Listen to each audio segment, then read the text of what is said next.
So besides being a nail tech and a content creator, I'm also a full-time dad and a chef at home. Today we're gonna cook some pho and I'm gonna show you. Pho is a rice noodle dish that can solve a lot of problems when you're sick, drunk, and hungover. We're gonna start with the oxtail, onion, and ginger. You can get the oxtail at the meat market or the Asian market.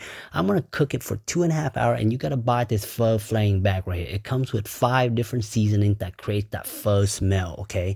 You're gonna put in the pot and you're gonna continue cooking the soup, okay? I'm gonna put mushroom powder instead of MSG. And of course, add some meatball. Who doesn't love some meat and some balls? And after that, you're gonna cook it for 4 hours and add some salt. You don't wanna cook more than 4 hours because that meat's gonna get really soggy. I'm gonna go ahead and chop up some onion and we're gonna go ahead and shear this onion up, y'all. Give it a little burnt, you know what I mean?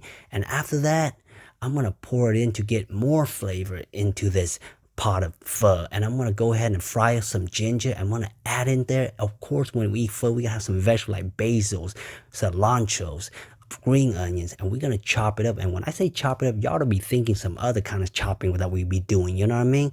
So we're gonna add the meatball. The oxtail is looking bump. That thin side of the meat right there, we're gonna cook a little bit in the hot soup that's kind of like reddish. We're gonna put them both. We're gonna add some more soup, cut up the basil, add the soup. Look how beautiful that looks, and look how I walk into my wife. You know she's gonna love me long time tonight with that kind of bowl of pho.